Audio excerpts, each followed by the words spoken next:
मंगलम भगवान वीरो मंगलम गौतमौगणि मंगलम कुंद कुंदाद्यो जैन धर्मोस्तु मंगलम सर्वमंगल मांगल्यम सर्वकल्याणकारकम प्रधानम सर्वधर्माणां जैनम जयतु शासनम जैनम जयतु शासनम। बीतरागी देव शास्त्र पूज्य गुरुदेव श्री के व्यक्तित्व का मूल्यांकन हम करने की कोशिश कर रहे हैं, क्योंकि मूल्यांकन करना तो बड़ा कठिन है। हम मात्र अनुमान लगा सकते हैं। उन अनुमान के आधार आज हम बना रहे हैं उत्तम क्षमा। गुरुदेव श्री के जीवन में उत्तम क्षमा के प्रसंग। प्रेम भाव हो सब जीवों से, गुणी जनों में हर्ष प्रभु, करुणा स्रोत बही दुखियों पर, दुर्जन में मध्यस्थ भी हो। जैन दर्शन में मैत्री आदि 4 भावना, इनका वर्णन किया गया है। मैत्री आदि 4 समस्त गुणी जनों के बीच में मुझे प्रमोद हो, मैत्री हो, प्रेम भाव हो सब जीवों से। यहां अर्थ बहुत है, मैं नहीं खोल रहा हूं इसे। सब जीवों से एक इंद्री तक इतना प्रेम। साधर्मी की तो बात ही कहां गई है ना, जीव मात्र की तो कहां बात गई। एक इंद्री को भी वो प्रेम भाव हो। और क्या कहा, प्रेम भाव सब जीवों से, गुणी जनों में हर्ष। गुरुदेव श्री को जीव मात्र के प्रति प्रेम था। इसकी चर्चा अपन अलग से लेंगे अभी, है ना। और जो गुणी जन हो उनमें प्रमोद, और करुणा स्रोत बहे दुखियों पर, और दुखी जीवों पर करुणा आती थी। और दुष्ट लोग होवे, दुर्जन लोग होवे तो मध्यस्थ रहते थे। ये चारों भावना दिगंबर जैन शासन में जो लिखी गई हैं, ये गुरुदेव श्री के जीवन में अक्षरशः दिखाई देती हैं। यदि मैं चारों का व्याख्यान करूं तो 4 घंटे चाहिए। ये 2 पंक्ति है ना, 2 पंक्ति और 2 पंक्ति के 4 पद, इन 4 पदों का वर्णन करने के लिए मुझे 4 घंटे भी कम पड़ेंगे। मैं इसकी चर्चा बाद में कर लूंगा। एक एक पॉइंट ले रहे हैं। उत्तम क्षमा, प्रेम भाव हो सब जीवों से, बहुपसर्ग कर्ता के प्रति भी क्रोध नहीं। ये देखना हो तो गुरुदेव श्री का जीवन देख लो, अभी मैं दिखाऊंगा आज, है ना। शत्रु मित्र के प्रति बरते समदर्शिता, मान अमान में बरते बही स्वभाव जब, अडोल आसन और मन में नहीं छोता। ये सब लाइनें गुरुदेव श्री के जीवन में पढ़ लो। मैं बताता हूं आपको उत्तम क्षमा का प्रश्न। जीवन मरण में नहीं न्यूनाधिकता।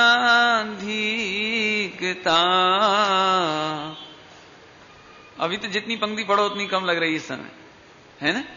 लेकिन गुरुदेव श्री के जीवन में पढ़ी जा सकती हैं। गुरुदेव श्री के जीवन में सारे प्रसंग घटे हैं। क्या कहना चाहिए, कुछ लोग ऐसे होते हैं जिनके जीवन में केवल पाप का उदय दिखाई देता है, और कुछ लोग ऐसे होते हैं जिनके जीवन में पुण्य का उदय दिखाई देता है। लेकिन चरणान योग, प्रथमान योग में वे कथानायक होते हैं जिनके जीवन में पाप के उदय भी होते हैं, लेकिन पाप के उदय में घबराते नहीं हैं, कायर नहीं होते हैं, घबराते नहीं हैं।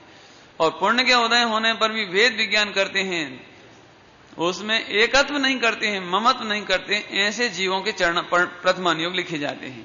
और आज हम गुरुदेव श्री का वही चिंतन देख रहे हैं।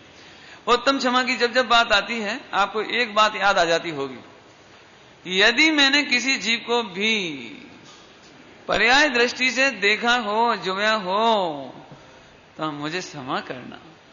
मैं कभी किसी को पर्याय दृष्टि से देखता नहीं हूं, देखना चाहता नहीं हूं, और जब कभी पर्याय दृष्टि के प्रसंग में वे पड़ गए तब उसका गुरुदेव श्री को अंतर से खेद आया, आंखों से आंसू बरसे हैं।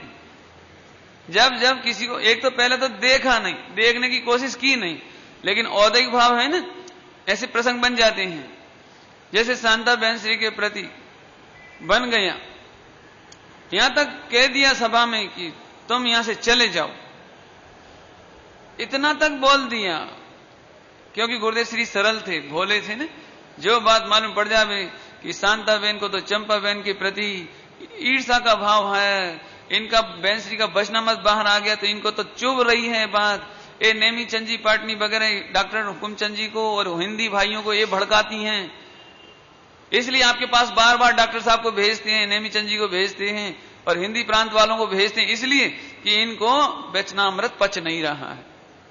तो ऐसी बात गुरुदेव ने सुनी तो एम छे, सम्यक दृष्टि आम छे, ऐसा होना चाहिए। तो गुरुदेव श्री ने भरी सभा में बोल दिया। ये गुरुदेव श्री सरल थे हो, वो कहने वाले डायरेक्ट खुद नहीं कहते थे, दूसरों की कंधे पे रख के बताते थे कि तुम जाओ जाओ, तुम बोलना कि बहन श्री ने ऐसा कहा है, शांता बहन ने आज ऐसा कहा है, तुम कहना उनको गुरुदेव को जाके शांता बहन ने ऐसा कहा, आपको वो भी, अरे कोई बात थी तो आपस में स्थितिकरण कर लो, आपस में बात चलने कर लो, हम तक बात आ जाती, दूसरों को बताने की क्या जरूरत। इस तरह बहन श्री शांता बहन गिरते चले गए और पर्याय दृष्टि से देखने में आया। लेकिन जब बाद में खबर पड़ी तो गुरुदेव श्री ने तो प्रवीण भाई के यहां सारी बात क्लियर कर ही दी। यहां पर भी जसलोक हॉस्पिटल में भी जब बहन आए तो हाथ जोड़ के गुरुदेव की आंखों में आंसू आ गई, बहन मन क्षमा राखजो, मैंने तुम्हारे प्रति ये क्या कर गया, ये मेरे बहुत दुख है। ऐसा कई प्रसंग सभी को मालूम है। ये बात कहने का मतलब है कि गुरुदेव श्री कभी भी क्षमा मांगने में चूके नहीं। बहन श्री रो पड़े शांता बहन कि साहेब आप गुरु हो, आप पिता दाखिल हो, वो गुरु की शोभा नहीं है और वो शिष्य का भाग्य नहीं है कि उसका गुरु उसके सामने हाथ जोड़े ने क्षमा मांगे। ये हमें मरने जैसी बात है। हम आपके शिष्य हैं परंतु हम आपकी ये बात नहीं सुन सकते। बोलो है ना। अब ऐसे प्रसंग तो बहुत डिटेल में बताए जाने चाहिए कि आखिरकार ये सब कैसे गुरुदेव को पता लगी और क्या हुआ। बहन श्री ने भोज आहार दान दिया एक दिन और उनको बताई ये सारी बात कि साहब मेरे ऐसी कोई बात नहीं है, क्या हम ऐसा सोच सकते हैं। तो गुरुदेव श्री ने बहुत प्रसन्नता व्यक्त की। अच्छा अच्छा बहन सरल छे, बहन सरल छे, कई बात ना थी। लेकिन क्या कहूं, अभी ऐसे लोग मुझे बहुत यहां मिले हैं जिन्होंने खुद ये बताया कि छोटी उम्र में हम थे, मैं था 16 साल का, तो मुझे लोग कहते छोटी छोटी उम्र वालों को कि तुम गुरुदेव श्री के पास जाओ और ऐसा बोला। मैंने मैं और ऐसे हम छोटी उम्र में थे, मैं 16-17 साल का उम्र था 80 में जब गया, तो आप गुरुदेव श्री को बोलो कि साहेब आज आप बहन श्री का भाव बताना, हमको जानने की जिज्ञासा है, हमारे हिंदी प्रांत में इसका बहुत प्रभाव हो रहा है। मैंने किलवाया गया इस तरह। तो गुरुदेव श्री के पास जब 10-5 लोग रोज आवे तो ऐसा लगे कि इससे तत्व का प्रचार होगा, इससे तत्व का प्रभाव होगा। एक बार तो ऐसा भी हुआ कि भरी सभा में प्रवचन चलते चलते बीच में बोले कि साहेब ये प्रवचन तो अभी ठीक है, हिंदी भाई बहुत आए हैं इसलिए थोड़ा भवों का बता दीजिए, आप जाति स्मरण का बता दीजिए। कहने का मतलब है इस तरह से गुरुदेव श्री ने जो पर्याय दृष्टि से देखना हो गया उसका भी उन्होंने क्षमा करी। एक प्रसंग याद आता है, डॉक्टर चंदू भाई स्वयं बताते हैं और कईयों को प्रसिद्ध है ये बात, इसलिए बताने में कोई हरकत नहीं है। जब डॉक्टर गुरुदेव श्री को डॉक्टर की जरूरत महसूस होने लगी और डॉक्टर चंदू भाई नहीं बदले गए, तो फिर यहाँ के कुछ लोग, यहाँ के जो खास हैं बॉम्बे के, उन लोगों ने आपस में बैठ करके सोनगढ़ में एक मीटिंग की। बापूजी थे, सभी लोग थे, बैठकर मीटिंग की कि गुरुदेव श्री को डॉक्टर बदला जाए, अपने 1-2 डॉक्टर और भी लिए जाएं। डॉक्टर बदला जाए माने कोई डॉक्टर चंदू भाई पर कोई अविश्वास है ये बात नहीं है, लेकिन अपने तो और तलाश तपास कर सकते हैं ना, और को भी तो दिखा सकते हैं ना। तो ऐसे बात करके मीटिंग हुई। तो गुरुदेव श्री के पास यहां तक समाचार आ गया कि डॉक्टर चंदू भाई को बुरा लग गया है, अब वो चले जाएंगे, उनको आपके प्रति कितनी अर्पणता है, कितनी भक्ति है, उनके दिल पर क्या बीतेगी कि डॉक्टर बदला जा रहा है, तो क्या वो गलत हैं? वो भी तो आखिर MBBS हैं। तो उनको बहुत पीड़ा हुई है, रो रहे हैं। तो गुरुदेव श्री ने एकदम डॉक्टर चंदू भाई वगैरह को बुलाया कि डॉक्टर चंदू भाई, मैं तुमसे हाथ जोड़ करके क्षमा मांगता हूं, मेरे कारण आज तुम्हारा एक अपमान हो रहा है, मैं नहीं चाहता हूं, कह दो मुझे नहीं बदलना डॉक्टर, मेरे तो तुम ठीक हो। और गुरुदेव श्री ने हाथ जोड़ा। अरे डॉक्टर साहब रो पड़े कि साहब ऐसी कोई बात नहीं है, होवे कोई दिक्कत नहीं है, आपकी भक्ति में मेरे कोई कमी नहीं है, लेकिन दूसरा भी होवे तो मेरे का ही नहीं चले। मैंने ऐसा प्रसंग अपन तो रो पड़े देख करके कि गुरुदेव श्री ने अकेले में बुला करके 2-4 जने ब्रह्मचारी चंदू भाई वगैरह भी थे, उस हिम्मत भाई वगैरह, चंदू भाई मेरे क्षमा करना, मेरे निमित्त से तुम्हारा आज ये बात हो गई, तुम्हारा नीचा हो गया, ये मेरे गमता नहीं है, रुचता नहीं है। माने गुरुदेव श्री इतने भोले थे कि इतने सरल कि एकदम उत्तम क्षमा मांग ले ऐसे। अभी ये 2 प्रसंग हुए ऐसे। एक बोर्डिंग में बच्चा पढ़ता था 13-14 बरस का, बोर्डिंग में स्कूल में वहां। तो गुरुदेव श्री खड़े हुए थे, उस छोटे बच्चे ने 13-14 बरस का बच्चा, और मंदिर के परिसर में गुरुदेव श्री के सामने ऐसे ही एक पिल्ला था, पिल्ला कुत्ते का छोटा सा, उसे उठाकर उसे ऊपर से पटक दिया ऐसे। तो गुरुदेव श्री से तो देखा नहीं जाए, ऐसे बुलाए, भैया बेटा बेटा ऐसे नहीं किया जाता, अपने को जीव है ना, ये भी भगवान है ना। तो लड़का गुस्से में मुझे क्यों टोका, छोटा बालक मेरे ऐसे बोला। तो उसने गुरुदेव को क्षमा नहीं मांगी, चरण नहीं छुए, कुछ नहीं किया, और ने चला गया गुस्से में। तो गुरुदेव को ऐसा लगा कि ये बच्चे को अच्छा नहीं लगा, इसका दिल दुख गया, इसका दिल दुख गया। तो बापूजी वगैरह उनके द्वारा वो बालक को बुलवाया किसी के द्वारा, और बापूजी वहां उपस्थित थे, ऐसे बुलाया, बेटा तेरे को दुख लग गया हो तो क्षमा करना, लेकिन ये भगवान है ना, ये जीव है ना, इसको अपने ऐसे ऊपर से नहीं पटकना। तो अभी वो उसका गुस्सा शांत नहीं हुआ। तब ब्रह्मचारी चंदू भाई वगैरह बोले, अरे पड़ जा, पांव में पड़ जा, गिर, क्षमा मांग तमें, क्योंकि अपन जैसे हो गए तो अपने को गुरुदेव इतना बोल देवे तो अपने तो पानी पानी हो जाए। लेकिन फिर भी गुरुदेव जी कोई बात नहीं, सब जीवों की योग्यता न्यारी न्यारी है, कोई बात नहीं, भूलेला भगवान छे खबर पड़ से कहीं बात नहीं। गुरुदेव को लगता था ये बालक क्या जाने कि मैं क्या हूं, इसको तो यही दिखता है ना, इसको क्या खबर। मन गुरुदेव श्री ने उसको भी उत्तम क्षमा। बोले ऐसे कहने का मतलब ऐसे प्रसंग। अभी कुछ घटनाएं मैंने तीर्थ यात्रा की छोड़ दी थी। उस समय यात्रा करते समय तो गुरुदेव श्री के ऊपर मानो विरोधों का अंबार था।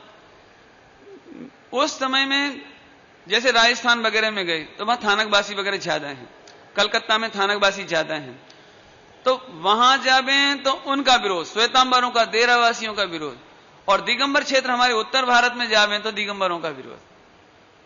जगह जगह ऐसे कितने ही प्रसंग हुए, उनमें से कुछ चुनिंदा मैं आपको सुना रहा हूं। मैं समझता हूं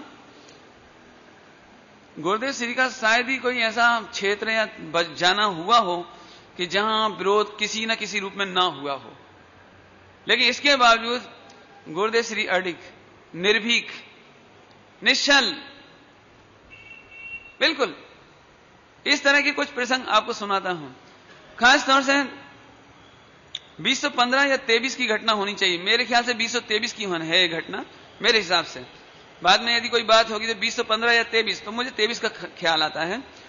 गुरुदेव श्री इंदौर पहुंचे, हवाई अड्डे पर सभी लोग लेने गए, हजारों लोग, और वहां से गुरुदेव का प्रोग्राम था 3-4 दिन का या 5-7 दिन, ऐसा कुछ दिन का, 3-4 दिन का प्रोग्राम ऐसा था गुरुदेव, 5-1 दिन का प्रोग्राम ऐसा कुछ था। सभी लोग लेने पहुंचे तो 2 दिन पहले से अपोजिट पक्ष ने पर्चाबाजी करके छापा में छपा के, अखबार में छपा करके काले झंडे, काले बैनर जगह जगह बांधे, जगह जगह काला झंडा उठी। यहां तक तो कुछ बात नहीं है। अभी गुरुदेव श्री निकले हवाई कार में बैठ करके, तो कार में पीछे के साइड गुरुदेव बैठे हुए थे, सबसे आगे एक्स सीएम, भूतपूर्व मुख्यमंत्री मध्य प्रदेश के मिश्री लाल जी गंगवाल वो आगे बैठे हुए थे, पीछे डॉक्टर चंदू भाई, ब्रह्मचारी हरि भाई और गुरुदेव श्री बैठे हुए। कार चल दी, हजारों भीड़, काले झंडे, पछी जाओ वापस जाओ, मुर्दाबाद, जो भी बोल सकते थे वे लोग विरोधियों ने सब बोला। अभी राजबाड़ा के यहां पास आते आते गाड़ी को थोड़ा स्लो होना पड़ा। इतने में पीछे से एक आदमी ने बहुत बड़ा डंडा रखा हुआ था, लाठी बहुत बड़ी, और जैसे ही गाड़ी रुकी तो पीछे के कांच पर जोर से मारा उसको, पूरा कांच चूर चूर हो गया। अभी ब्रह्मचारी चंदू भाई ने सूटकेस गुर्दे के पीछे लगा लिया। मैंने ये बिल्कुल सही चतुराई समझ ली ऐसे, और गुर्दे को कहा झुक जाओ, आप झुक जाओ, कुछ हो तो झुक जाओ। तो गुर्दे में ऐसे ऐसे झुक गए, ऐसे बिल्कुल सिर नीचे कर लिया ऐसे इसके, और पीछे से और पूरा, और उनकी खोड़ा में, उनकी गोद में एक कांच। कहीं बात नहीं, चलो चलो, चले गए और तत्काल मंच पर प्रवचन करने आए। मांगलिक हुआ, मांगलिक। तो गुरुदेव श्री के कांच चुभ गया, पैर में खून निकल आया, जल्दी से बांधा, ब्रह्मचारी हरि भाई ने उसको बांधा। जो निकले थे इतना सारा कांच ऐसे गिरा। अभी मिश्री लाल जी गंगवाल भूतपूर्व जब मुख्यमंत्री बैठा हो जिस गाड़ी में, तो पुलिस क्या करे? तो पुलिस ने वो जो भीड़ थी जहां पर, वो सबको अरेस्ट कर लिया, जो ने मारा था ना, वो अरेस्ट कर लिया, उनको अरेस्ट करके उनको जेल में डाल दिया।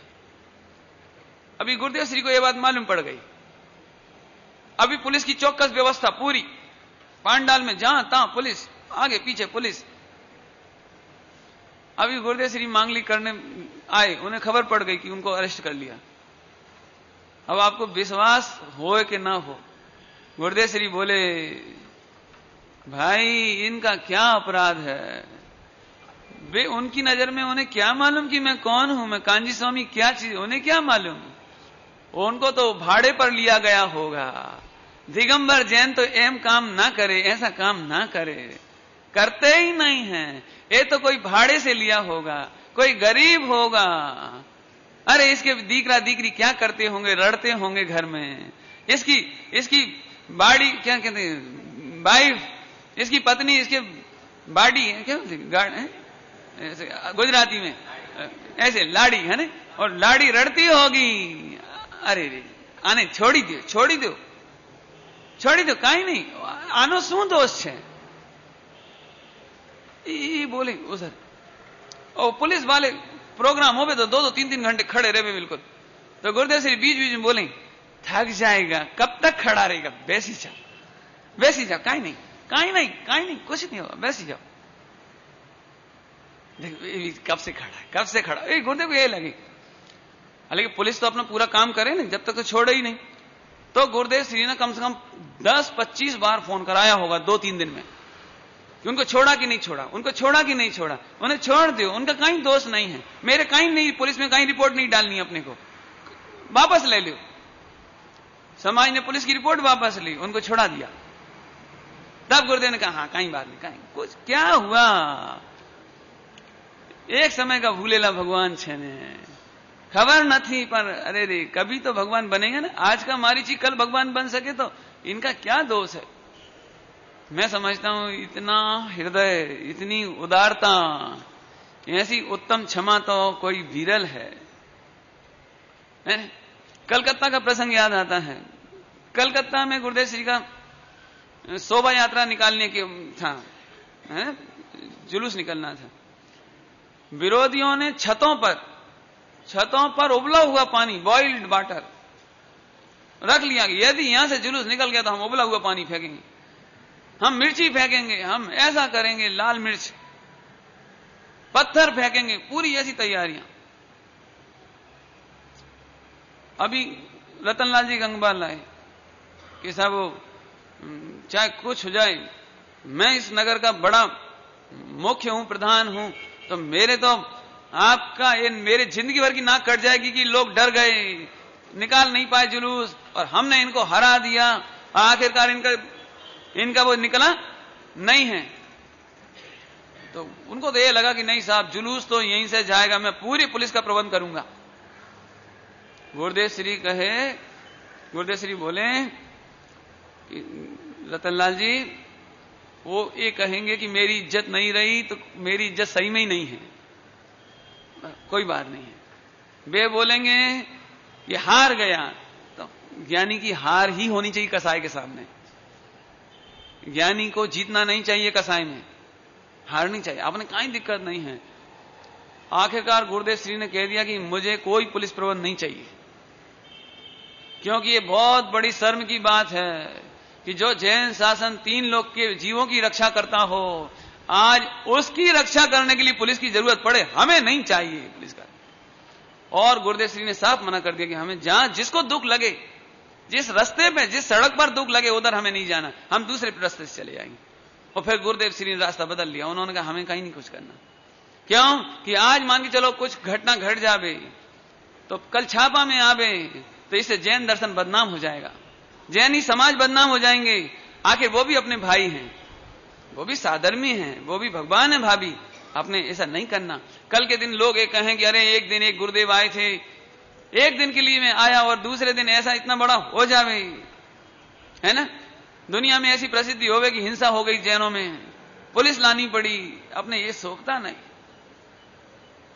दूसरी जगह चले गए बदल के। अब वहां विरोधियों को खबर पड़ी कि गुरुदेव तो ऐसे साधे सीधे आके पड़ जाए, अरे रे यार हमें क्षमा कर दो, हमने आपका बहुत विरोध किया, अरे रे ऐसे महापुरुष का हमने विरोध किया। गुरुदेव कहीं भूल जा कहीं बात नहीं, तद अभ्यास करजो, स्वाध्याय करजो, अच्छा बढ़िया, कोई बात नहीं। मैंने ये गुरुदेव श्री का ऐसे ही इन्हीं घटनाओं के क्रम में एक जावल, ये बहुत प्रसिद्ध हुआ। जावल में भी, राजस्थान में, वहां माउंट आबू जाना था, उसके पहले सिरोही शिवगंज के पास जावल, वहां पर गुरुदेव श्री पहुंचे। केवल एक परिवार, स्थानक समाज तो बहुत है वहां पर, वहां दिगंबरों की समस्या नहीं थी। वहां एक केवल गुरुदेव श्री का भक्त ऋखवदास जी थे, एक अकेले। तो उन्होंने गुरुदेव श्री को आमंत्रित किया कि साहब आपका यात्रा में आप जाते हो तो हमारे घर आप आ जाओ। उस अकेले परिवार ने 1800 लोग होंगे कम से कम उस समय, सबके भोजन का प्रबंध किया, पांडाल बनाया, ने ये सब किया। एक तरफ उन्होंने पूरा गांव सजा रहे, जो भी जितना वो सम्मान में गुरुदेव के कर सकते थे वो सम्मान कर रहे, पूरा डेकोरेशन कर रहे। और दूसरी तरफ विरोधियों ने कभी कहीं यहां का पर्दा काट देवी, कहीं यहां का झंडा गिरा देवी, कहीं यहां पर पत्थर मारने की व्यवस्था, कहीं यहां पर पछी जाओ, दीवारों पे लिखवा दिया काला काला सब। कहने का मतलब यह है कि ऐसे दोनों तरफ में एक संघर्ष हो गए। अभी गुरुदेव श्री और सब लोग आकर के ठहर गए।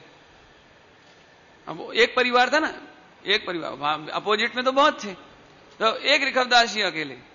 तो गुरुदेव ने जब ये देखा कि भाई तुम्हें हमें बुलाने की क्या जरूरत थी, तुम्हारी भक्ति है, प्रेम है, अर्पणता तो बरोबर है, परंतु भाई मेरे निमित्त से और तुम्हारे निमित्त से यदि इतनी कसाय होवे तो अपने ऐसे काम नहीं करना था, तुमको हमें नहीं बुलाना चाहिए।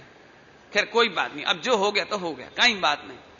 अभी गुरुदेव श्री बैठे ही हुए थे कमरे में, इतने में हजारों लोग उनको जहां ठहराया था, उतारा था, उसके बाहर कांजी पछी जाओ, कांजी भाई पछी जाओ, कांजी भाई पछी जाओ। हैं कितने? पाछा, हाँ पाछा जाओ, पाछा है नहीं, वापस जाओ ऐसे पूरा, कोई के हाथ में डंडा, कोई के हाथ में पत्थर, न कुछ। शायद एक आध गिलास कांच का जो था वो पड़ भी गया। गुरुदेव श्री ने देखा कि अब तनाव बहुत है, बहुत बुरी स्थिति है और अभी कुछ उपाय नहीं है दूसरा। तो इतनी निर्भीकता से दरवाजा खोल दिया। अब सब रोक रहे, नहीं साहब आप मत जाओ, आप मत जाओ, कुछ हो नहीं जाए, कोई पत्थर नहीं मार दे, कोई लाकड़ी नहीं मार दे, आप मत जाओ।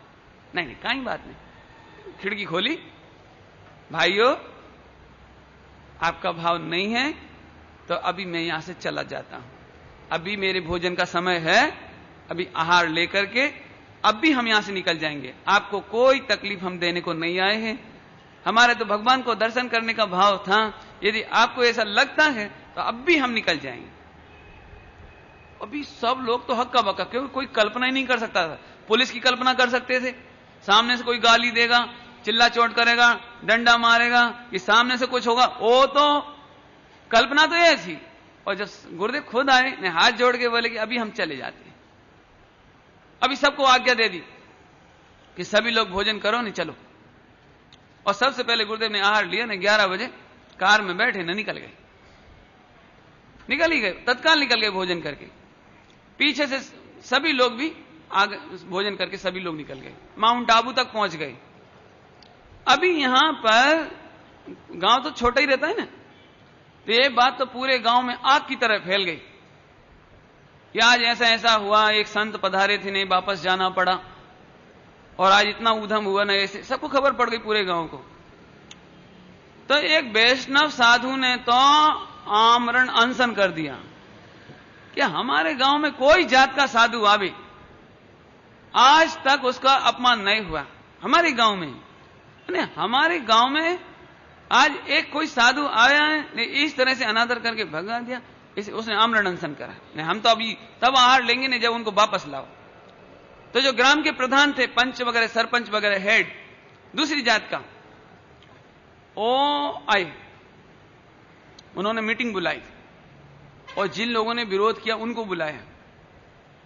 तमें ध्यान रखजो कि इस ऋखभ दास का तो एक साधु आया था, वो साधु बोलते थे गांव में, तो साधु बोलते कैसे, इस ऋखभ दास का तो एक साधु आया था, और तुम्हारा तो साल में 200-250 साधु आता है, हम तुम्हारे एक भी साधु को यहां पैर नहीं रखने देंगे।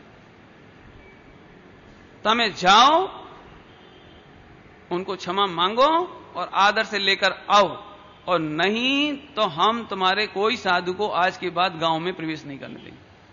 ये मीटिंग हुई, ये निर्णय हुआ, और उस समय गांव के समस्त जातियों के मुख्य बस भर करके, और विरोधियों का भी हृदय परिवर्तन हुआ, बस भर करके गए माउंट आबू गुरुदेव को वापस लेने के लिए। अभी गुरुदेव श्री तो अपना तो प्रवचन चल रहा, वहां जो कार्यक्रम चल रहा, प्रवचन चल रहा, बराबर प्रवचन हो गया। इतने में वो सारी बस आई और भीड़ की भीड़ आई। तो अभी सब लोग तो एकदम फिर वही डर लगा, ये कहीं ये विरोध करने तो नहीं आए, यहां भी परेशान करने तो नहीं आए। गुरुदेव भी ऐसे देखने लगे, इन लोगों को यहां भी चैन नहीं पड़ी, ऐसे लगा इन लोगों को यहां भी चैन नहीं पड़ी। कहीं बात नहीं, देखो क्या होता है। अभी वो आए, कांजी स्वामी जिंदाबाद, कांजी स्वामी जिंदाबाद, कांजी स्वामी वापस लौटो, हमारे गांव जावल लौटो, ऐसे सभी। और वो दिन था 24 अप्रैल 1957, 24 अप्रैल 1957 का वो दिन था। अभी देखो वो आए, अभी तो एकदम तो कुछ नहीं है, आए बैठे, हाँ शू बात है, क्या बात है, क्या है। तो उन लोगों ने आकर के प्रार्थना करी कि साहब आप वापस लौटो, नहीं तो हमारे तो गांव में जीना मुश्किल, रहना मुश्किल हो जाएगा। रोवे बड़े बड़े ऐसे, आप तो पधारो, हमने गलती हो गई, हमसे घनी भूल थी गई, अब वापस लौटो। अभी हुआ यूं कि ऐसा होते होते रामजी भाई बापूजी सभा में खड़े हो गए, एक दूसरा नाम भी मिलता है कि वो खड़े हो गए, और माइक लेकर ये बोले कि आप लोग वापस लेने आए ये तो ठीक है, लेकिन आप भरी सभा में खड़े होकर ये बताओ कि हमने विरोध किया था और उसका हमें दुख है। आप भरी सभा में खड़े, पावर में थे ना, थोड़ा गुस्सा सा आया ना, ये कौन था खड़े हो जाओ। अभी वो खड़े होते इससे पहले ही गुरुदेव बोले कहीं नहीं, आपने ऐसे नहीं करना, आपने को नहीं, वैसे कहीं नहीं, मैं चलूंगा, पहले ही बोल दिया गुरुदेव ने मैं अवश्य आऊंगा, हूं आवस हूं, क्या बोलते हैं, हूं आवीस मैं अवश्य आवीस बिल्कुल नहीं, उठाई नहीं गुरुदेव ने, कहीं नहीं। लेकिन फिर भी वे लोग अपने आप खड़े होकर के कि साहब गलती तो हमसे हुई है, अब हमसे ऐसी गलती नहीं होगी, आप पछी चलो, पाछा चलो, वापस चलो। हाँ चलो, सबको बोल दिया, तैयारी कर लो। नहीं, गुरुदेव श्री की सरलता की कल्पना कर सके आप? कोई ऐसा नहीं। अरे मैं इसलिए ये बातें बता रहा हूं कि गुरुदेव श्री का ऐसा अंतर की पवित्रता और व्यक्तित्व नहीं होता तो इसने आसानी से जैन शासन फैला नहीं होता और हमको मिला ना होता। आज हमें मिला है, इसके पीछे भी गुरुदेव श्री की वो उत्तम क्षमा और वो पवित्रता है जिसके गीत आज भी जावल में गाए जाते हैं। फिर तो जब वापस लौटे तो एक ऋखवदास जी नहीं थे, वहां 1000 ऋखवदास जी खड़े थे और पूरा गांव का श्रृंगार, पूरे गांव की महिलाएं जैन हो कि अजैन घड़े मस्तक पे रख रख करके गुरुदेव का स्वागत। ऐसा बताते कि इतना सुंदर स्वागत तो इंस्टेंट, जिसको कहना चाहिए इंस्टेंट, अचानक किसी गांव में नहीं हुआ। पूरा गांव का श्रृंगार, पूरे गांव में रंगोली, पूरे गांव में बंधन बार, पूरे गांव में वो कलश, और फिर प्रत्येक मुमुक्षु को, यात्रियों को एक एक श्रीफल सबको भेंट किया गया, सबको नारियल भेंट किए गए। मैं तो सोचता हूं, देखो गुस्सा करना, मैं आप लोगों को सीख दे रहा हूं, मैं अपने लिए भी सीख ले रहा हूं कि पाप के उदय में गुस्सा करना बहुत आसान है और गुस्सा जीत लेना अनंत गुना पुरुषार्थ है। वेद विज्ञान के बल पर शुद्धात्मा की दृष्टि पूर्वक जो पुरुषार्थ किया गया उसकी अनंत गुनी प्रभावना हुई, जो हम पुलिस के बल पर नहीं कर सकते थे। गुरुदेव आंख का कोना लाल करके भी वो प्रभावना नहीं कर सकते थे। अपने हजारों अपने भी थे ना, चाहते तो मारा मारी हो सकती थी, वहां लड़ाई झगड़े हो सकते थे, वहां वे भी धमकी दे सकते थे, अरे हम भी हैं, हम भी तो गुरुदेव के पुत्र हैं, हम मर पच करके गुरुदेव का सम्मान करेंगे। नहीं, एक गुरुदेव की सही दृष्टि ने इतनी सी भी हिंसा नहीं होने दी वहां पर। और हम में से कोई भावुक होता, इमोशनल होता, अरे तो तुम क्या कर रहे हो, इतने में तो खून हो जाती। ये गुरुदेव की दूरदृष्टि, जिसके कारण इतने प्रसंग बनने पर भी, ऐसे तो प्रसंग हमने चुनिंदा बताए हैं, अभी ऐसे प्रसंग तो कितने ही हुए हैं जहां गुरुदेव श्री की हृदय की पवित्रता बनी रही। मैं यहां पर एक घटना, एक बात बता करके आपको इसकी बात और बताना चाहूंगा, क्योंकि कथानक तो बहुत सुनाएंगे तो टाइम नहीं है अब अपने पास, आज आखिरी है ना, थोड़ा थोड़ा बचा, ज्यादा तो बहुत माल था, बचा तो बहुत है अभी। मैं आपको एक बात कहता हूं, जो व्यक्ति 1 करोड़ रुपए नहीं चुराता हो और हीरा कोहिनूर पर भी जिसकी चोरी करने का भाव नहीं आता हो, क्या वो 1 पैसा चुराता होगा? 100 रुपए चुराएगा, 1000 चुराएगा, लाख चुराएगा, करोड़ चुराएगा? नहीं ना। तो ऐसे व्यक्ति को निरंतर अचौर्य का फल मिल रहा है। ऐसे ही गुरुदेव श्री के जीवन में उत्तम क्षमा का फल प्रति समय असंख्यात गुना, प्रति समय उत्तम क्षमा का फल। ये 2-3 घटना जो बड़ी बड़ी हुई, जब तब गुरुदेव श्री की सरलता रह सकती है, तो छोटी मोटी घटनाओं में तो नहीं। चोरी करने वाला सदा सोचता है मैं चोरी करूंगा, चोरी करूंगा, चोरी करूंगा, तो उसे पाप लगता है। क्षमा करने वाले को कि कोई जीवन में घटना घट जाए मेरी क्षमा, कोई घटना हो मेरी क्षमा। तो गुरुदेव श्री के जीवन में कोई ये 10-25 घटनाएं नहीं हुई, और 10-25 घटनाओं का ही पुण्य नहीं हुआ होगा, गुरुदेव के जीवन में पवित्रता नहीं हुई होगी। निरंतर 45-50 बरस भी नहीं, यदि हम देखें तो 20-21 बरस की उम्र से ही उत्तम क्षमा शुरू हो गई। कोई बताएगा कितने साल की उम्र में क्षमा शुरू हुई थी? वो बच्चे नहीं आए आज हैं, कि जब 9 बरस के थे और सामने वाला बालक रो पड़ा था, उसका चेहरा उदास हो गया था, तब से ही उत्तम क्षमा लाई जाओ, लो कहीं नहीं, है ना। इसलिए गुरुदेव श्री की आखा जीवन की जो पवित्रता इकट्ठी हुई थी, उसने जैन शासन की प्रभावना की है। जैन शासन की प्रभावना शब्दों से नहीं हुई। यदि शब्दों से हो रही होती तो एक तरफ एक गुरुदेव श्री हैं और एक तरफ आज के 500 विद्वान हैं।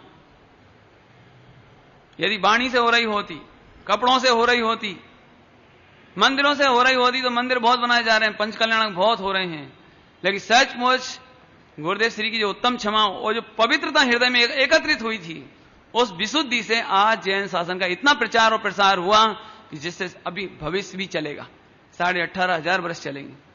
अब इसमें ज्यादा समय नहीं निकालता हूं, आगे की घटनाएं सुनाता हूं आपको, है ना। क्या हुआ ऐसे कुछ छोटे छोटे प्रसंग और बताता हूं आपको। नाम पहले बता देता हूं, नाम बता देता हूं। एक फूलचंद जी तंबोली, ये एक मूलशंकर जी देसाई और एक चुन्नी भाई देसाई, चुन्नीलाल देसाई, राजकोट। ये 2-3 घटना नाम एक साथ बता दिए इनके। एक कपिल कोटाड़िया है, कोटड़िया है ना, कोटड़िया, एक हिम्मतनगर के कपिल कोटड़िया। इनके 4 प्रसंग को एक साथ सुनाने की कोशिश कर रहा हूं। ऐसा हुआ, पहले तो हम मूलशंकर जी देसाई जी की चर्चा ले लेते हैं थोड़ी सी, राजकोट की। कपिल कोटड़िया और उन्होंने, इन दोनों ने, दोनों विद्वान थे, दोनों समझदार थे। इन्होंने गुरुदेव सिंह का विरोध इतना किया, छापा में, अखबार में इतना विरोध किया, इतने लेख निकाले, ट्रैक्ट निकाले, अपने तरफ से जो विरोध कर सकते थे खूब किया। लेकिन जब मूलशंकर जी देसाई जी का अंतिम समय आया, चलने फिरने की स्थिति नहीं रही, तब इनको अचानक हृदय परिवर्तन हुआ और इन्होंने डॉक्टर चंदू भाई राजकोट को बुला करके ऐसी भावना व्यक्त की, क्या तुम्हारा ऐसा महाप्रतापी पुरुष मुझ जैसे क्षुद्र को क्षमा कर सकेंगे? मेरे जैसे पापी व्यक्ति को क्षमा कर सकेंगे? इतना मैं कोशिश करता हूं। डॉक्टर चंदू भाई बोले, मैं कोशिश करता हूं। अभी डॉक्टर चंदू भाई ने कहा कि मैं गुरुदेव को खबर करता हूं, तो मूलशंकर जी ने अपने उधर से ही पत्र लिखा, पत्र कि मैं क्षमा मांगना चाहता हूं आपसे साक्षात, लेकिन मेरे भी चलने फिरने की, आने की स्थिति नहीं है, क्या आप मुझे क्षमा कर दोगे? मैं इतना पत्र ऐसे छोटा सा लिख करके और डॉक्टर चंदू भाई को दिया। डॉक्टर चंदू भाई ने जाकर के गुरुदेव को दिया कि साहब वो मूलशंकर जी देसाई हैं जिन्होंने घना विरोध किया है, वो आपको ये पत्र लिखा है। पत्र पढ़ते से ही गुरुदेव ने कहा बिल्कुल चलेंगे, अपन चलेंगे। अरे फौरन मंगलवर्धिनी बुलाई और 150-75 किलोमीटर के लगभग, मैंने 3 घंटे का रास्ता, सोनगढ़ से राजकोट, चलो चलो चलो। और गुरुदेव श्री ने बिना विलंब किए, ऐसा नहीं कि पहले विचार करो, सोचो कहीं उल्टा सीधा तो नहीं होगा, कहीं इसने हमारे प्रति ऐसा और कोई खोटी व्यवस्था तो नहीं करी होगी, घर में साजिश तो नहीं कर रहा है, कुछ नहीं। उसका इतना सा पत्र आया कि हम आपसे क्षमा चाहते हैं लेकिन आने की स्थिति नहीं है। तो गुरुदेव श्री फौरन गाड़ी में बैठ के चलो, पहुंच गए उसके घर और वो तो रो पड़े। उसको तो कभी कल्पना भी नहीं कि जो व्यक्ति लाखों लोगों से घिर रहा हो, लाखों जिसकी जय जयकार कर रहे हों, जिसके प्रताप से आज सोनगढ़ में इतना बड़ा नगर बस गया है ना, आध्यात्मिक तीर्थ क्षेत्र बन गया, वो व्यक्ति मेरे को बिना बातें सुनाए आ जाएंगे, उन्हें तो कल्पना ही नहीं। आते सी क्षमा मांगी। गुरुदेव श्री बाद में बोलते थे, गादी पर पाठ पर आकर बैठे, कि मेरे तो शर्म आती थी, मेरे तो लज्जा आती थी कि वो मेरे से क्षमा मांगते थे, मेरे तो शर्म आती, लज्जा आती, यानी मैं क्या कहूं। तो बोले, हाथ पकड़ के, गुरुदेव ने हाथ पकड़ के, काई नहीं भाई, तम्मे अनादि अनंत भगवान छे ने, હું બી બનાવે, પણ ભૂલેલા ભગવાન છે ને, એક સમય की पर्यायની ભૂલ છે ને, આમાં કાંઈ ધમ નથી, આમાં કામ ભૂલી જાઓ, કાંઈ નહીં, तो तुम्हारा भाव सुधर जावे, तुम्हारा परिणाम सुधर जावे, ऐसी संबोधन किया। ये शरीर तो क्षणिक है ना, बाहर की दशा तो क्षणिक है, एक दिन तो देह छूटनी है, इसकी चिंता नहीं करना, अपने तो भगवान आत्मा है, ये वेदना। ऐसे संबोधन किया। वो तो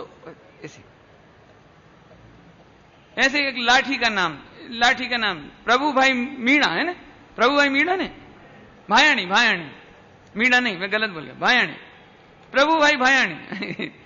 अभी इन्होंने मेरे को प्रसंग सुनाया, क्योंकि जब स्थानकवासी साधु थे तब भी लाठी में आते थे गुरुदेव, थानक में चौमासा करते थे, रहते थे। तो उस गांव का प्रधान है प्रभु भाई भायाणी, गांव का समाज का प्रधान। तो जब इन्होंने परिवर्तन कर लिया तो अब तो इनको तो बहुत गुस्सा आवे ना, तो जितना विरोध जीवन भर कर सकते थे किया, पूरे जीवन जितना हो सकता था। गांव में पैर नहीं रख सकते, ये नहीं वो नहीं, तमाम। राजा को भी बोल दिया कि साहब इनको प्रवेश मत करने दो, राजा को भी। लेकिन इसकी घटना पूर्व सुनाई थी आपको। लेकिन गुरुदेव का प्रवेश हुआ, आए, मंदिर बने, आदि आदि, तो भी उसने विरोध रखा। लेकिन जब उसका भी अंतिम समय आया तो उसको अंदर से जाने क्यों ऐसा भाव आया, मेरे से बहुत बड़ी भूल हुई। एक सरल पुरुष, एक पवित्र पुरुष, एक महापुरुष, जिसने कभी किसी को गाली नहीं दी, जिसने कभी किसी को बुरा नहीं कहा, मैंने इतना किया लेकिन आज तक मेरे ये सुनने में नहीं आया, मैंने इतना प्रचार किया लेकिन एक बार भी छापा में ये नहीं आया कि ये आदमी खोटा है, प्रवचन में ये बात कभी सुनने को नहीं मिली, कोई आदमी ने मेरे पास आके नहीं बताया।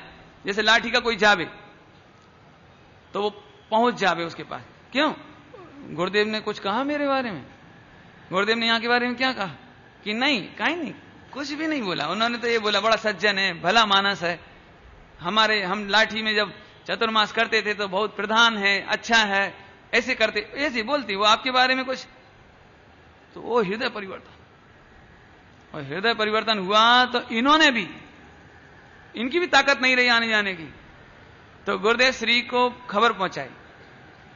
तो गुरुदेव श्री वही गाड़ी निकालो चलो, और लाठी आ गई। सोनगढ़ से 40 किलोमीटर दूर है ना, आ गई। कहीं भैया क्या बात है, हमें क्षमा कर, भूल जाओ। तो वो बोले भूल जाओ नहीं, क्या कह रहे, भूल जाओ मत, आप अपने मुख से कहो कि मैंने तुम्हें क्षमा किया।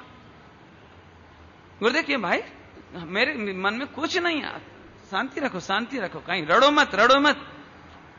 लेकिन वो कह रहे कि नहीं, पहले आप मुझे बोलो कि आपने मुझे क्षमा कर दिया।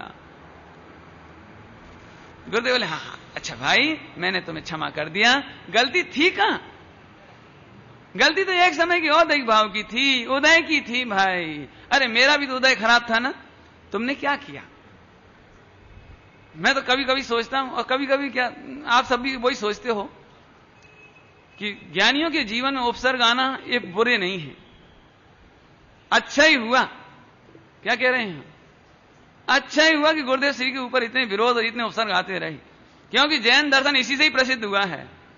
पारसनाथ भगवान और पांडवों की लाइन इसीलिए हम पूछते हैं। गजकुमार मुनिराज, यशोधर मुनिराज, इनके ही चरित्र लिखे गए, और जिन पर उपसर्ग नहीं हुए उनकी तो कोई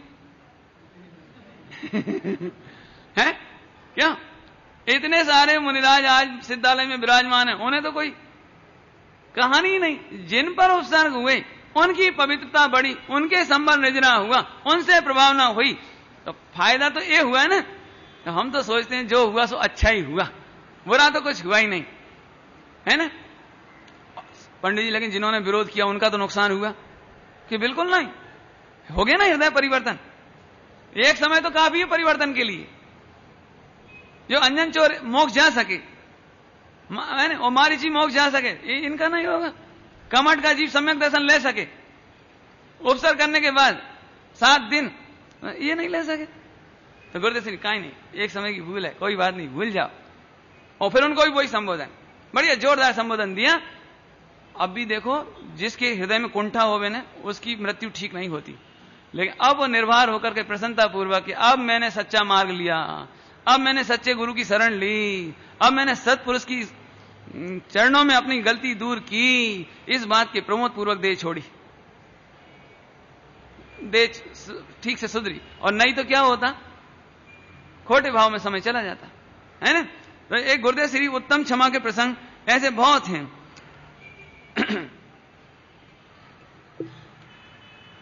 एक बार ऐसा भी प्रसंग हुआ, जहां तक मेरा ख्याल है मुंबई की ही एक बात हुई कि गुरुदेव श्री की जयंती मनती थी, और वो छापा में समाचार पत्र में बहुत खोटा, बहुत ही खोटा, माने असली एक प्रकार का इतना छापा उसने लिखा। तो रामजी भाई बापू जी को मालूम पड़ी, तो ऐसा लगा कि मानहानि का दावा करूं मैं, मानहानि का मुकदमा करूं मैं ऐसे। तो वो गुरुदेव श्री के चरण स्पर्श करने गए कि अभी मैं जाता हूं। तो गुरुदेव बोले क्या जाओ छो, कहां जा रहे हो? बोले वो ऐसा ऐसा किया उसने, मैं उस पर मानहानि का दावा करूंगा, एक बार इसको जीत लूंगा तो कोई भी फिर लिखने की हिम्मत नहीं रखेगा। ऐसे बोले कि मैं मानहानि का दावा करने जाता हूं।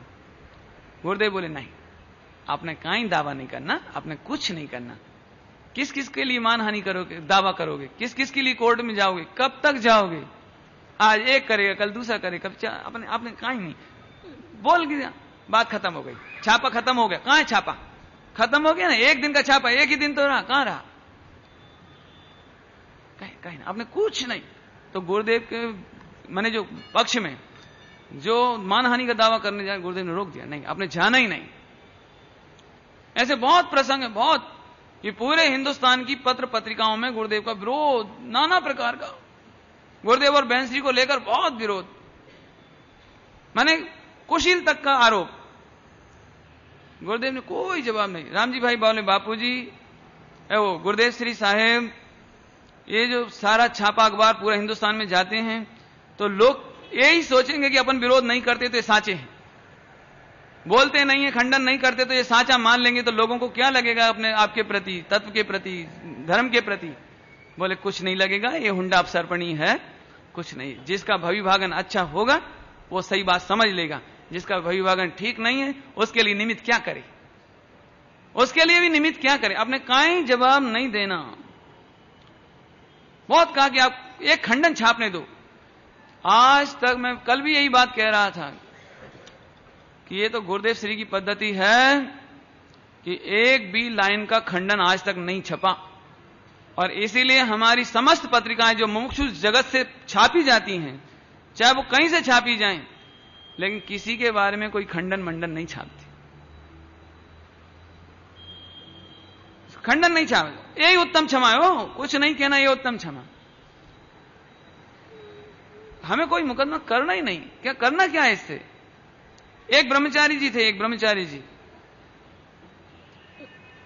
उन्होंने समाचार, उस गांव से एक समाचार लेकर आए कि साहब जिस प्रतिमा पर आपका नाम लिखा है सदुपदेशात, है ना, तो वो प्रतिमा उस गांव में मंदिर से बाहर निकाली जा रही है, और यदि अपन कोर्ट में चले जाएं तो स्टे मिल जाएगा, और कोर्ट में जाए तो अपना वो अपने को नहीं निकलेगी मैंने वो प्रतिमा बाहर। तो गुरुदेव श्री बोले, ब्रह्मचारी जी तुम अपना आत्मकल्याण में समय लगाओ, जो हो रहा है, जिसका जो भाव हो रहा है, जिसको जो करना है वो करने दो, अभी अपने को कुछ जवाब नहीं देना, कोई छापा में भी नहीं छापना है कि वो क्यों कर रहे हैं, कि कर दिया कि नहीं कर दिया, अपने कुछ नहीं करना, ना कोर्ट में जाओ ना पुलिस में जाओ, कुछ नहीं करना, उनको निकालना हो निकालें, नहीं निकालना ना निकालें। अपना जीवन तो अपने आत्मकल्याण माटे है, इसके लिए नहीं है, तुम अपना जीवन इसमें मत लगाओ। कब तक ऐसे कितने ही प्रसंग बने, तो गुरुदेव श्री ने साफ साफ मना कर दिया कि आपने को ये काम करने लायक नहीं है। तो इस तरह से मैंने संक्षेप में कुछ आपको उत्तम क्षमा के प्रसंग सुनाए हैं। अभी गुरुदेव श्री के अभी उत्तम क्षमा के प्रसंग बहुत हैं, क्योंकि जब परिवर्तन किया था तब भी बहुत तूफान था, बहुत था, तब भी गुरुदेव को तो एक उत्तम क्षमा। देखो गुरुदेव श्री का इतने व्याख्यान इसलिए बताए जा रहे हैं कि ये हमारे आदर्श हैं। आज हमारे ऊपर कौन सा उपसर्ग आ रहा है, कौन सा पाप का उदय आ रहा है, कौन हमें गालियां दे रहा है,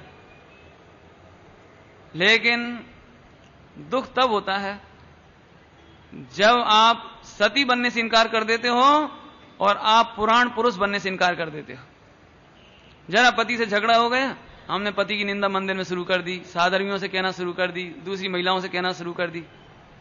जरा तुम्हारा कोई हो गया, मेरी पत्नी तो ऐसी है, मेरे बच्चे तो ऐसे हैं, मेरी सास तो ऐसी है, मेरी ननंद ऐसी है। अरे क्या तुम गुरुदेव श्री के शिष्य हो? क्या तुम बहन श्री के शिष्य हो?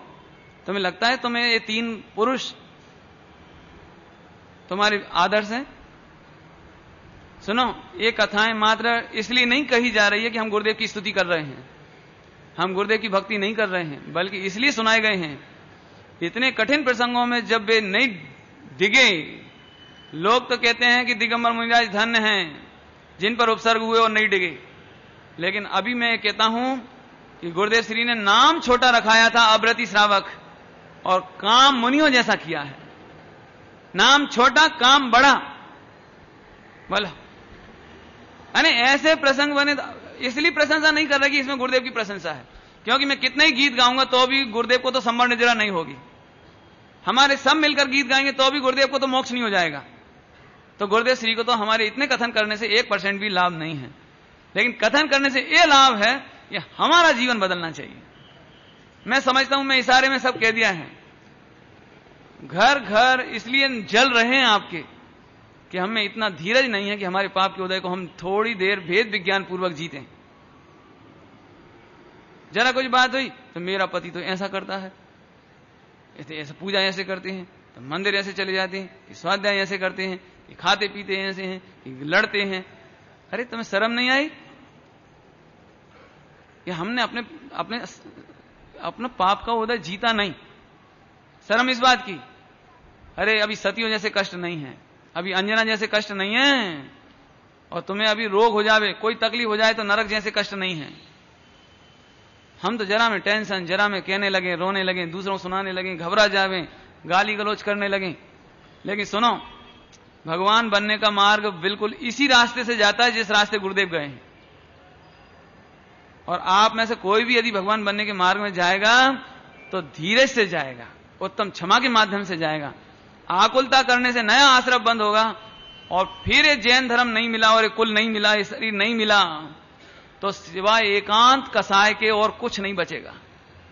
पशु गति में कर्म का उदय आए, मनुष्य गति में अजैन में आवे तो क्या करोगे? जो सब कर रहे वो आप करोगे। इसलिए अपना जीवन खोने लायक नहीं है। अभी गुरुदेव श्री की निर्भीकता के बारे में बताता हूं थोड़ी सी। गुरुदेव श्री कैसे निर्भीक समझते हैं ना, भय रहित, निष्प्रही। अभी शब्द तो बहुत है, निष्प्रही।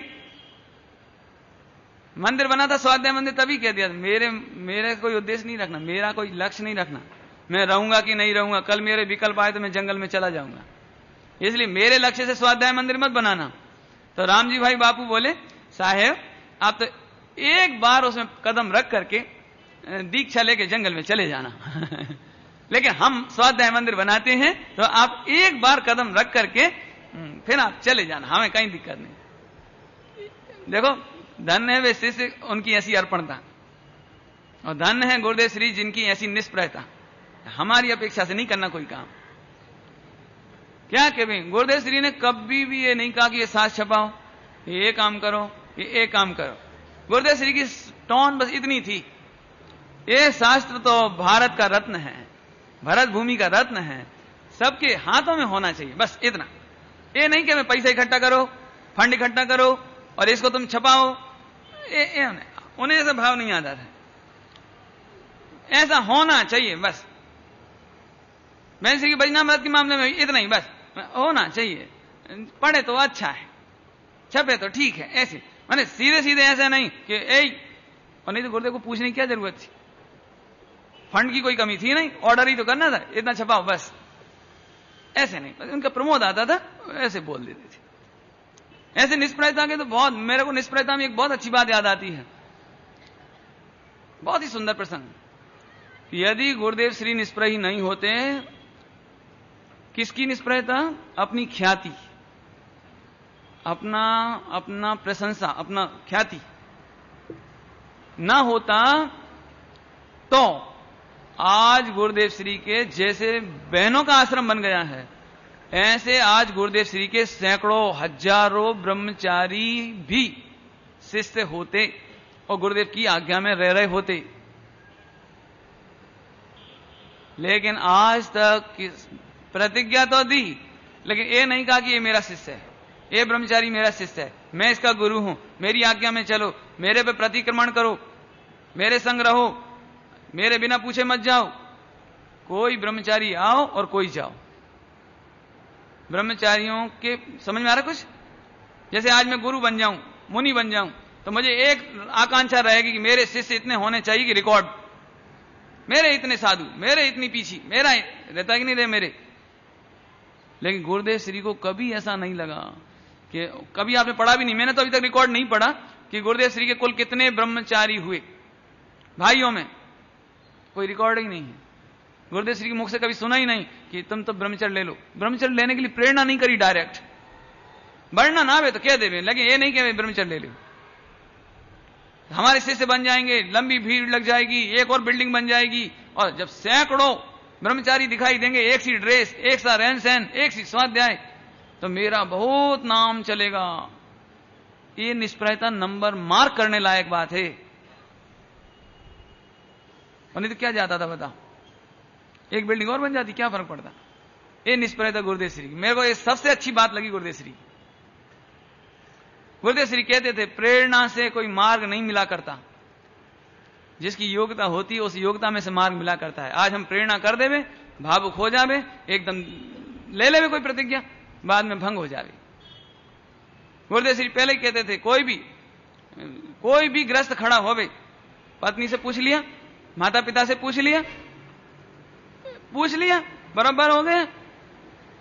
कोई बहनों को भी प्रतिज्ञा दी, कोई भाइयों को भी, तो पूरा वर्णन कर देवे। फिर ये पूछें इसका माता पिता कहाँ है, माता पिता को पूछो उनकी आज्ञा है, बहन का ऐसा ऐसा है, बहनों की परमिशन है, दोनों बहनों की, और बहनें परमिट करें कि ये स्वाध्याय करते हैं, ऐसा है, पकड़ है, ऐसा है, विरक्त है, तो नहीं तो गुरुदेव श्री के पास ऐसा एक प्रसंग भी बन गया था कि एक भाई आया पंच कल्याणक में कि साहब आप मुझे वो प्रतिज्ञा दो, प्रतिज्ञा पंच कल्याणक में लेनी है मेरे ब्रह्मचर्य की। सोनगढ़ में पहले ही बोल दिया कि साहब इस पंच कल्याणक में आप मेरे को प्रतिज्ञा देना।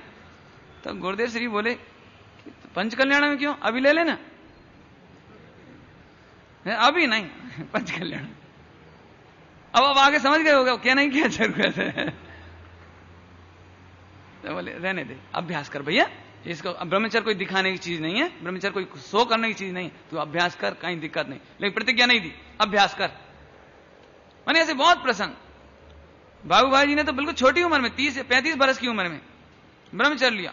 गुरुदेव को ऐसे लगे यार ये इसी छोटी उम्र, पूछे बरोबर नक्की करो, बहन को पूछो, तारा बहन को पूछ, सबको ऐसे। गुरुदेव बिल्कुल सीधा सीधा, बिना उसके तो कभी देवे ही नहीं, क्योंकि प्रेरणा से जितनी जल्दी उतरना चढ़ना दिखाई देता है, निमित्त हटते ही, प्रेरणा हटते ही, परिस्थितियां बदलते ही उतनी जल्दी पतन हो जाता है। बोला अभी ऐसे प्रसंग तो बहुत याद आते हैं, है ना। निर्भीकता के मामले में मैं नाम बता करके भी बता रहा हूं, मैं समझता हूं इसे कोई अन्यथा नहीं लेना। मैंने पहले दिन भी कहा था कि गुरुदेव श्री की प्रभावना में हम सबका कोई अस्तित्व नहीं है, और कोई बहुत बड़ी घटना भी नहीं बता रहा हूं, बहुत छोटी सी घटना। निर्भीकता के मामला में गुरुदेव श्री बोलने में एकदम, चाहे वो सर सेठ हुकुमचंद जी बैठे हो और चाहे फिर साहू शांति प्रसाद जी हो, कोई हो, वो तो साफ साफ कहते थे। तो यहां पर बॉम्बे जब आए, बांद्रा, पूनम चंद जी जोवालिया के घर उनका जाना हुआ, है ना, बुलाया। तो उन्होंने रेड कारपेट बिछाया और पूरा एसी बंगला जो भी उस समय रहा होगा, और पूरी साज सजावट जोरदार, बढ़िया सोफा सेट वगैरह जो जो सब हो सकते हैं, क्योंकि गुरुदेव श्री आवे तो अपना तो सबसे ज्यादा अवभाव आवे ना कि इनका सम्मान ज्यादा से ज्यादा होवे, तो अच्छे से अच्छी व्यवस्था करी। तो गुरुदेव श्री आए, मालूम क्या बोले, एटलो बधु परिग्रह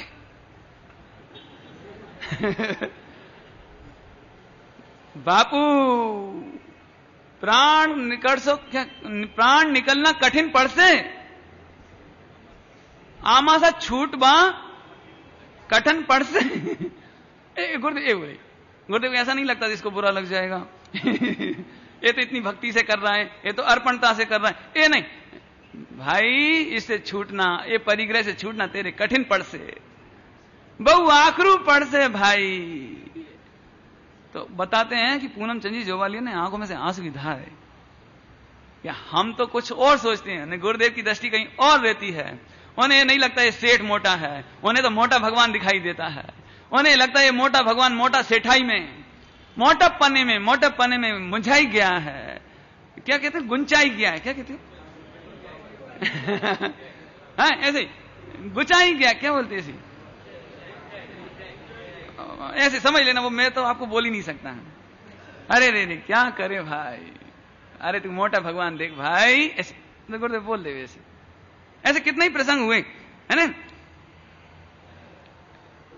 गुरुदेव श्री बिल्कुल स्पष्ट वक्ता थे, स्पष्ट वक्ता। सभी तरह के लोग होते हैं ना दुनिया में, तो कुछ लोग गुरुदेव श्री को ये भी बोला है कि ये जो 4 भाई हैं, हिम्मत भाई, बजू भाई, ब्रह्मचारी चंदू भाई ने ये चांडाल चौकड़ी 6, ऐसे ऐसे बोल दिया। तो गुरुदेव श्री ने भरी सभा में बोल दिया, लोग एने चांडाल चोकड़ी कहे छे। माने गुरुदेव श्री के पेट में पाप नहीं, जो हो तुम क्या हो तुम्हारा, और वे कहे तो। हालांकि इस एक हिसाब से देखा जाए तो एक कमी है, एक कमी है। कोई बात हो, किसको कहना नहीं कहना, पक्का करना, तपास करना। क्योंकि मैंने ये बात देखी, मैं खुद अपने जीवन में बताता हूं कि मेरी ये ऐसी आदत थी और अभी भी समझ लो है कि कोई मुझे बता देवे तो मैं प्रवचन में डायरेक्ट या इनडायरेक्ट कह देता हूं।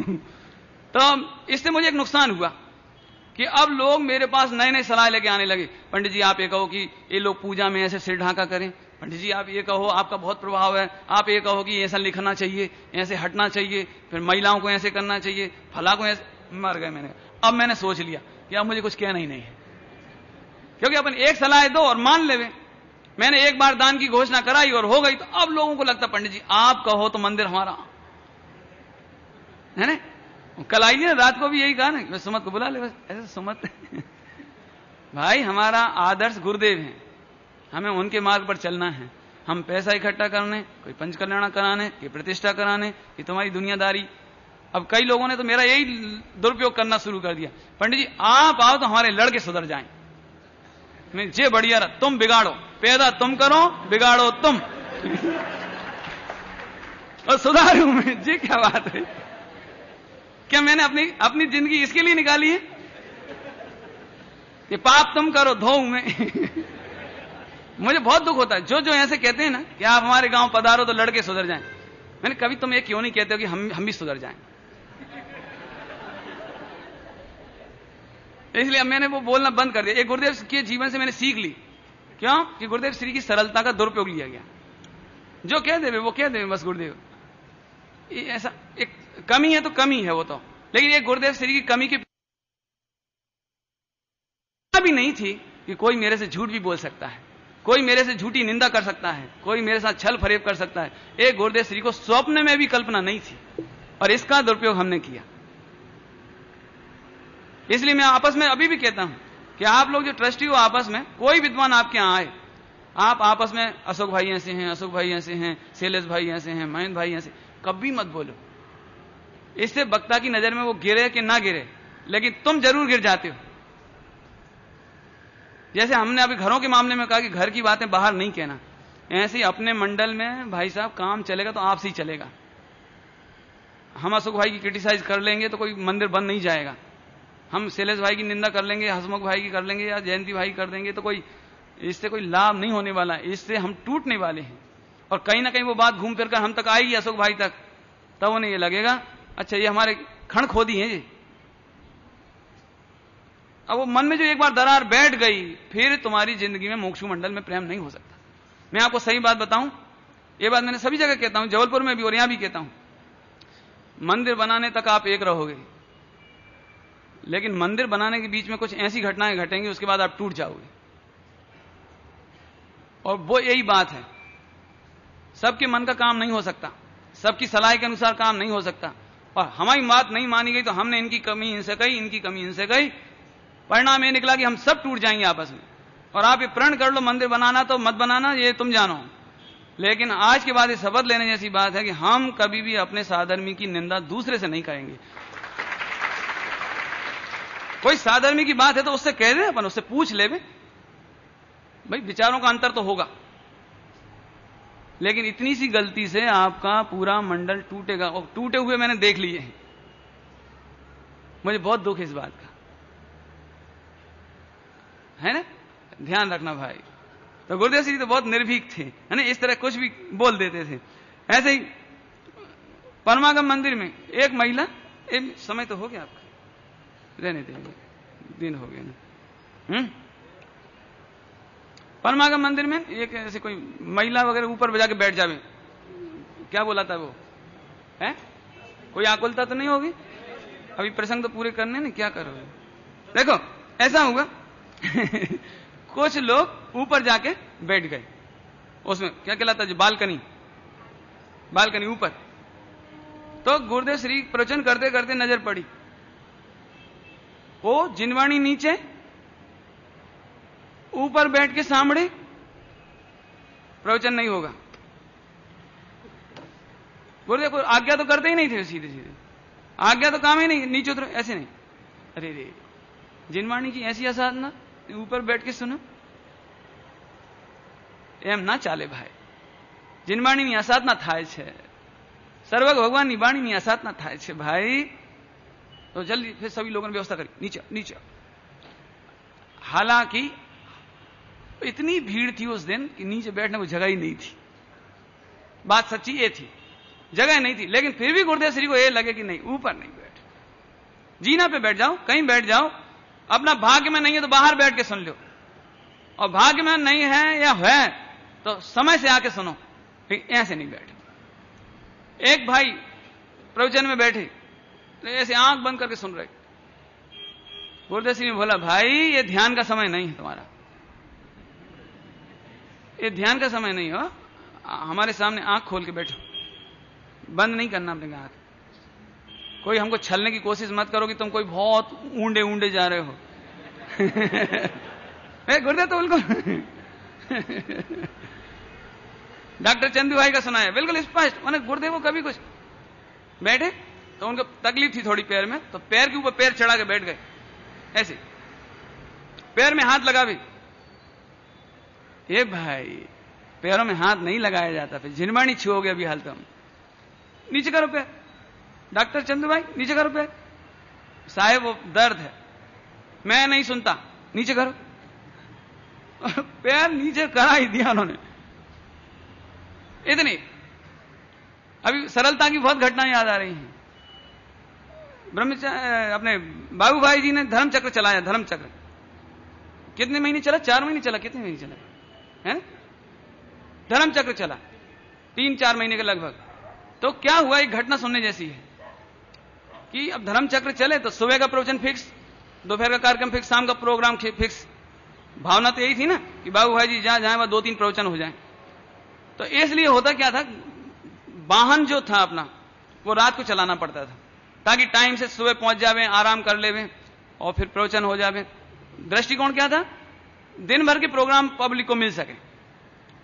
लेकिन निंदा करने वालों ने बाबू भाई जी के विरुद्ध कांजी स्वामी को, गुरुदेव श्री के कान में ये बात भर दी, केटला पाप थाय छे, रात में गाड़ी हाले छे, केटला जीव मरे छे।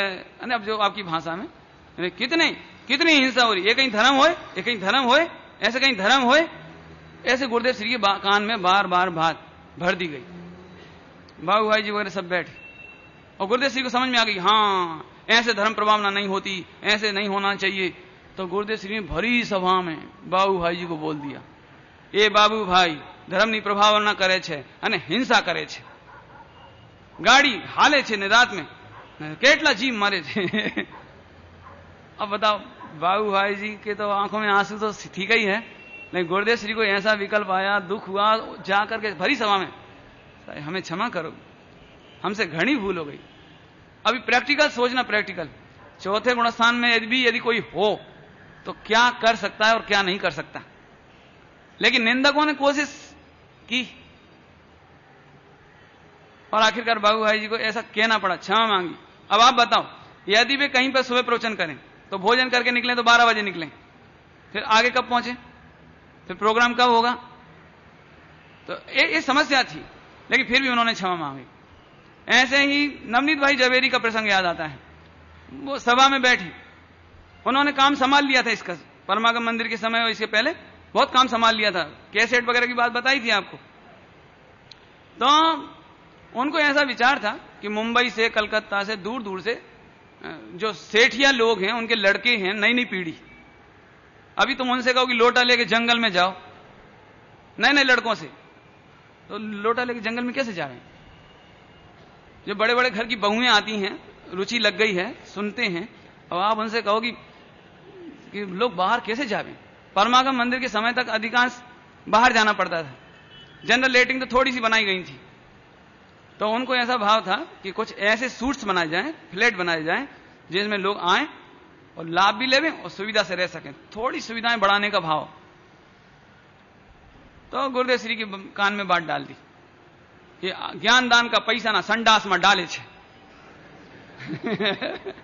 ये सब संडास में डाल रहे। संडास बनाने की क्या जरूरत है, संडास बनाने की क्या जरूरत है सब। तो गुरुदेव सिंह ने भरी सभा में बोल दिया, ये नवनीत भाई धर्म नो पैसा, ज्ञान दान नो पैसा संडास में डाले छे। इससे मैं इसलिए सुना रहा हूं कि इससे आपको मालूम पड़ेगा कि गुरुदेव श्री कितने सरल थे कि नवनीत भाई हो कि कोई हो। तो रामजी भाई बापूजी को दुख लगा कि नवनीत भाई तो दूरदृष्टि से सोच रहे हैं और बहुत हित में सोच रहे हैं। तो वे गुरुदेव के पास पहली बार हिम्मत करके पहुंचे। पहली बार शायद एक विनती है, एक विनंती है। भरी सभा में जो कार्यकर्ता हैं, ट्रस्टी हैं, लोगों को तो बाद में पीछे मजाक उड़ाते हैं, उनका हंसी करते हैं। जो करने वाले उसी का यदि ऐसा हो जाए भरी सभा में तो, और ये गुरुदेव श्री तो पता नहीं क्या हुआ, निर्भीक थे ना, निर्भीक। तुम मुझे सिखाते हो किसको क्या कहना और नहीं कहना। अरे ऐसे तुम मुझे सिखाते हो किसको क्या कहना और नहीं कहना। लेकिन बाद में गुरुदेव श्री को समझ में आएगी बात तो सही है, भरी सभा में ये बात कहने जैसी नहीं है। कहने का मतलब कि गुरुदेव श्री किसी के भी प्रसंग में निर्भीक बने रहे। उन्हें सर सेठ हुकुमचंद जी तुम्हारे 17 लाख का हार माणिक मुक्ता का हार है, हमें तो पाथरानो लागे छे। ऐसे भरी सभा में। कहने का मतलब यह है कि गुरुदेव श्री इतने निश्चल हृदय थे कि उनके वृतांत तो पूरे हो नहीं सकते। कितनी कहानियां सुनाएं, कितने उनके प्रसंग घटे हैं जीवन में। तो ऐसे बहुत प्रसंग हुए। अभी तो समय हो गया है, शाम को चर्चा विस्तार से और लें। अभी एक खास बात बताना रह गई। अभी अपन ने जब बहन श्री के और गुरुदेव श्री के ब्रह्मचर्य के बारे में चर्चा की थी, तब आपको बहुत सारी बातें बताई थी और आपको अच्छी लगी थी। वे सारी बातें हमने इसमें कलेक्ट की हैं। बस कहना यह है कि ये पर्चा मत समझो, जैसे है ना, सामान्य पर्चा नहीं समझना। इस पे लिखा भी है लाल से, ये जिनवाणी का अंश है। जो सतियों के अपन सील व्रत की महिमा गाते हैं, सेठ सुदर्शन की और सीता की और अंजना की, वही सील व्रत का पर्चा ये है, उसका इसमें डायरेक्शन है। शॉर्ट में सलाह इतनी सुन लो, पहले पूरी बात इसे देख लो सभी लोग, बातें नहीं करो 1 मिनट में, नहीं तो टाइम बहुत लग जाएगा। इसमें मूल प्रतिज्ञा तो केवल इतनी सी है, और मूल प्रतिज्ञा बहुत सरल है। केवल इतना करना है कि जो पुरुष हैं उनको पर स्त्री गमन का त्याग और वेश्या गमन का त्याग। और यदि इतना भी नहीं हो हमारे जीवन में तो हम धर्म सुनने और सम्यक दर्शन के लायक नहीं है। बहनों को भी पर पुरुष की प्रशंसा कहो, पर पुरुष गमन का त्याग कहो, वो करने जैसा है। एक दूसरा, ये बच्चे आजकल और बड़े लोग भी मां बहन की गाली बकते हैं, गंदी सेक्सी गालियां बकते हैं।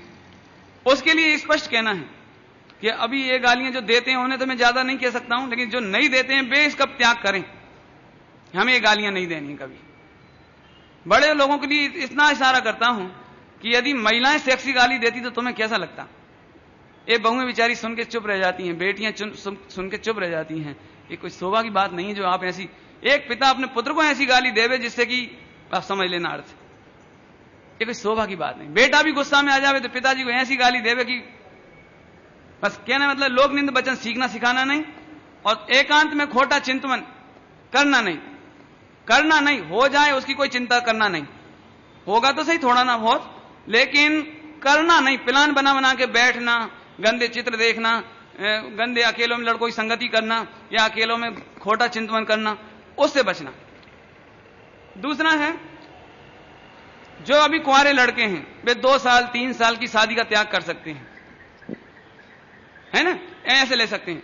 और बाकी चर्चा इसमें लिखी वो आप पढ़ लेना। और एक और खास बात जिसकी चर्चा आप समझ तो चुके हो कि जो लोग शादीशुदा हैं वे भी अष्टमी चतुर्दशी ब्रह्मचर्य से रहें। 16 कारण के दिन है, अष्टांगा के दिन है, 10 लक्षण के दिन है, अथवा तीर्थ यात्रा है, तीर्थ यात्रा को हनीमून स्पॉट नहीं बनावे। थोड़े में सब कह दिया हमने। ये नियम तो मुख्य हैं, इसमें कोई कठिन नहीं है बिल्कुल। अभी ये जो है ना बाकी और जो ये सावधानियां हैं, सावधानी का मतलब है कि अपन बुद्धिपूर्वक बचाए, नहीं बचे तो ज्यादा घबराने की जरूरत नहीं है। पीछे ये आपका नाम लिखना है ताकि आपको याद रहे कि मैंने कितनी तारीख को ये नियम लिए हैं। तो हमने अष्टमी का कहा था, वो अष्टमी जो निकल गई अभी, और आप चाहें तो अलग से फिर से जाकर के एक दिन का उपवास करके या व्रत करके, एकासना करके, अष्टमी या 14 के दिन इसका नियम धारण करें और फिर हर साल इसकी पूजा करें। और बल्कि हो सके तो उत्तम ब्रह्मचर्य का दिन आने वाला है पर्युषण में, आप सामूहिक उत्सव करके एक सामूहिक पूजा करें। पंचबालेती तीर्थंकर भगवान की पूजा करें सभी लोग, उस दिन उपवास करें या एकासना करें अनंत 14 के दिन, और फिर इसको धारण करें। मैं जल्दी नहीं कराना चाहता, आप तो आराम से समझो, पढ़ो, विचारो, है ना। ये सब सावधानियां हैं इसकी, और इतनी उपयोगी हैं कि आप समाचार पत्रों से समझ सकते हो। रोज घटनाएं छप रही समाचार पत्रों में, उसके ऊपर इसमें हवाला है। आपने अपनी बच्ची है छोटी सी 2 साल की, और खिलाने के लिए नौकर को दे दिया, और नौकर अकेले में ले जाके साथ उसके गंदे कर्म करे। अब इस सारे में समझ लो कि कितनी बड़ी गलतियां हो सकती हैं। इसलिए अपने को, अपने बच्चों को सीलबद्ध दिलाना, स्वयं लेना, उसके लिए पर्चा छापा है। पर्चा समझ के कहीं छोड़ना नहीं, फाड़ के फेंकना नहीं, रखना नहीं। केवल मैं तो बल्कि ये कहता हूं, इसको ऐसे मोड़ना भी नहीं, ऐसे के ऐसे 2 फोल्ड करके समय सारजी शास्त्र आदि में इसको शास्त्र की भांति रखना। ये इतनी मेरे को जानकारी देनी थी। अभी आप पढ़ लेना, नहीं समझ में आए तो पूछ लेना, शाम तक अपन है। हाँ, ओम नमः शिवाय। जिनवाणे के ज्ञान से सूझे लोकालो, सोवाणे मस्तक न हो सदा देत हो दो।